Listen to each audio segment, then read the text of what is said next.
مقصد یہ ہوگا کہ اسے تیاری کی مہلت نہ دی جائے، اسے ترکمان کے علاقے میں پریشان رکھا جائے اور ایسی لڑائیاں لڑی جائیں جو طویل نہ ہوں، جنگ نہ ہو، مارکے لڑے جائیں۔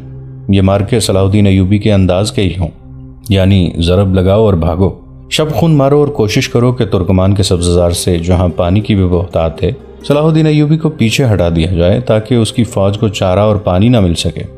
بہت اچھی ترکیب ہے، سیف الدین نے کہا۔ ایسی جنگ میرا شیر سالار مظفر الدین لڑ سکتا ہے، وہ بہت عرصہ صلاح الدین ایوبی کے ساتھ رہا ہے۔ میں کوشش کروں گا کہ تینوں فوجوں کی مشترکہ کمان مجھے مل جائے، میں صلاح الدین ایوبی کو صحرائی لومڑی کی طرح دھوکے دے دے کے ماروں گا۔ فوجی نے سیف الدین کی تلوار لے لی اور اسے نیام سے نکال کر دیکھنے لگی۔ وہ بالکل بھولی بنی ہوئی تھی۔ میں نے کوشش کی تھی کہ الملک صالح کے ساتھ میری ملاقات ہو جائے، کماندار نے کہا، لیکن سالاروں اور دوسرے حکام نے اسے ایسا گھیرا ہوا ہے کہ میں اسے مل نہ سکا۔ یہ باتیں اس کے سالاروں سے معلوم کی ہیں۔ تمہیں آج پھر حلب جانا ہوگا، سیف الدین نے کہا۔ الملک صالح کو یہ پیغام دینا کہ تم نے صلاح الدین ایوبی کے ساتھ صلح کر کے ہمیں دھوکہ دیا ہے، تم نے اس کے حوصلے بڑھا دیے ہیں، اس کے ہاتھ مضبوط کر دیے ہیں، وہ ہم میں سے کسی کو بھی نہیں بخشے گا۔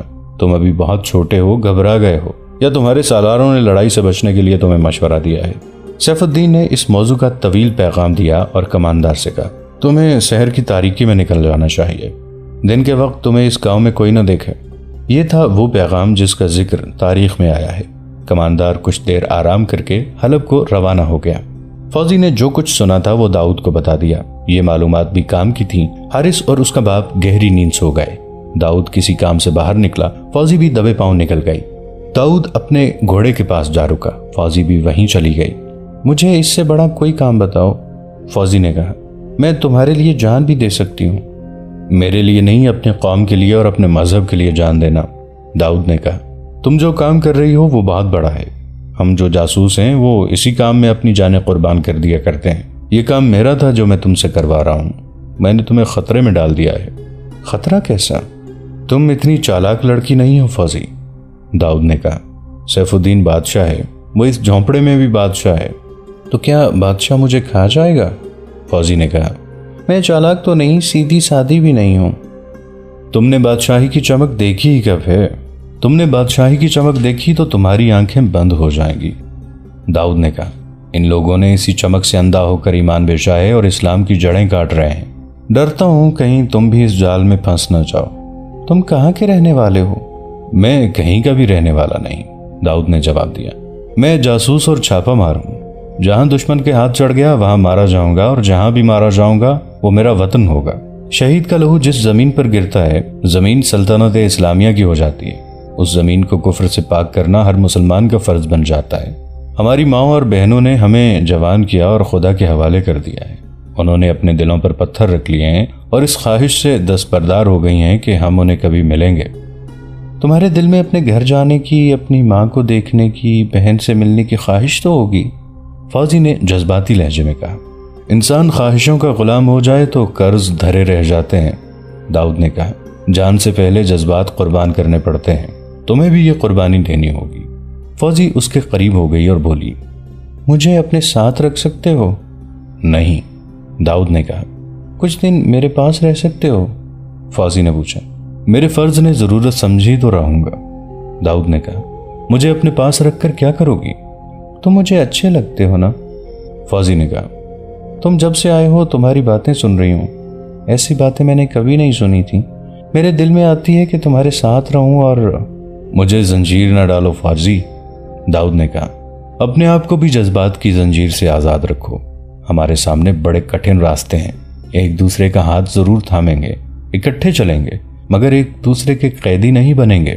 اس نے ذرا دیر سوچ کر کہا، فوجی تم زیادہ دور تک میرا ساتھ نہیں دے سکو گی، مجھے تمہاری عصمت بھی عزیز ہے، کام جو مردوں کا ہے وہ مرد ہی کریں گے۔ فوجی نے آہ بھری اور اداس سی ہو گئی۔ اس نے داؤد کو سر سے پاؤں تک دیکھا اور گھوم کر وہاں سے ہٹنے لگی۔ داؤد نے لپک کر اس کا بازو پکڑ لیا اور اپنے قریب کر کے اس کی آنکھوں میں آنکھیں ڈال دی۔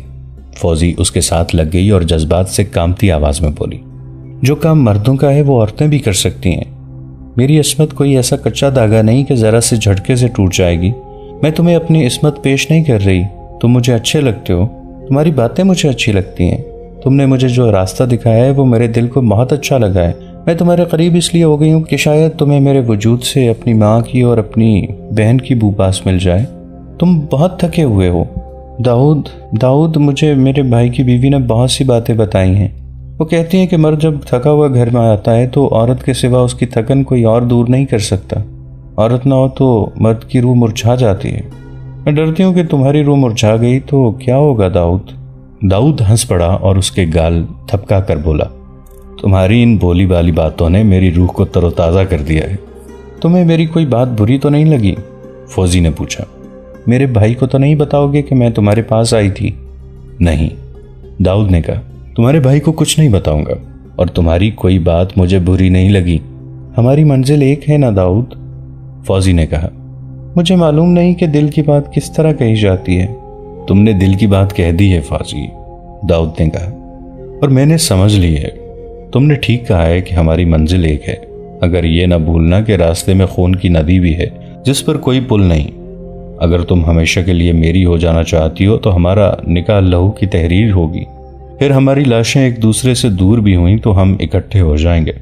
راہ حق کے مسافروں کی شادیاں آسمانوں میں ہوتی ہیں اور باراتیں کہکشاں کے رستے جایا کرتی ہیں۔ ان کی خوشی میں سارا آسمان ستاروں کی چراغاں کیا کرتا ہے۔ فوزی جب وہاں سے چلی گئی تو اس کے ہونٹوں پر مسکراہٹ تھی۔ اس مسکراہٹ میں مسرت کا تاثر کم اور ایسا تاثر زیادہ تھا جس میں عزم تھا اور کچھ کر گزرنے کا ارادہ۔ 2 دنوں بعد کماندار واپس آ گیا جو الملک الصالح کے نام سیف الدین کا پیغام لے کر گیا تھا۔ اس کی ملاقات الملک الصالح سے نہیں ہو سکی تھی۔ پیغام اس تک پہنچا دیا گیا تھا۔ اس نے کہا تھا کہ وہ پیغام کا تحریری جواب دے گا۔ کماندار وہاں بتا آیا تھا کہ سیف الدین کہاں ہے اور جس گھر میں وہ بیٹھا ہے اس کی نشانیاں کیا ہیں۔ سیف الدین اپنے پیغام کے جواب کا انتظار کرتا رہا۔ جواب نہ آیا اور وہ پریشان ہونے لگا۔ تیسرے چوتھے دن وہ بہت ہی بے چین ہو گیا۔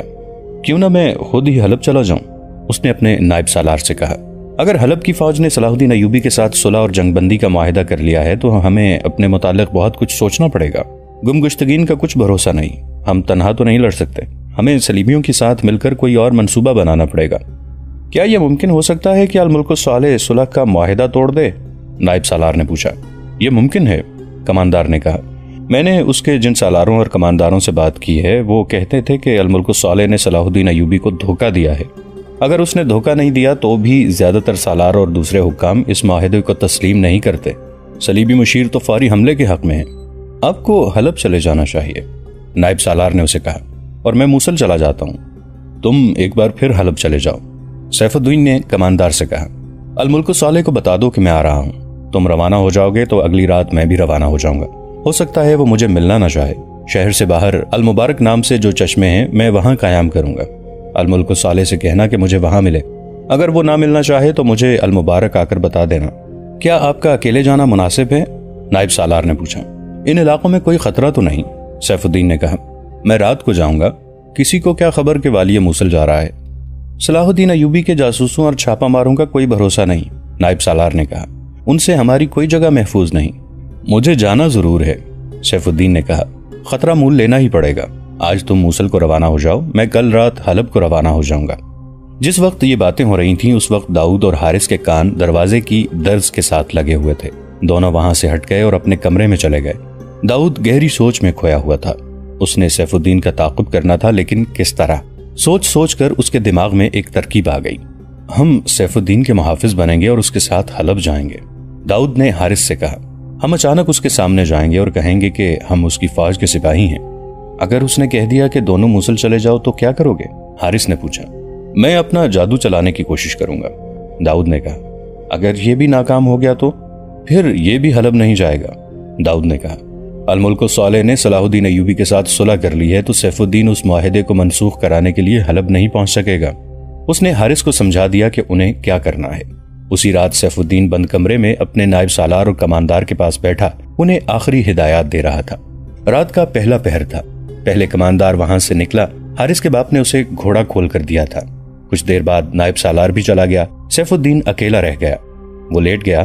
اچانک کمرے کا دروازہ دھماکے سے کھلا۔ وہ گھبرا کر اٹھ بیٹھا۔ دیکھا فوزی سراپا مسرت اور خوشی بنی ہوئی تھی۔ وہ دوڑتی آئی اور اس کے پاس بیٹھ کر اس نے سیف الدین کے دونوں ہاتھ پکڑ لیے۔ میرا بھائی آ گیا ہے، فوزی نے خوشی سے دیوانہ ہوتے ہوئے کہا۔ اس کے ساتھ اس کا ایک دوست ہے، تم نے انہیں بتایا کہ میں یہاں ہوں؟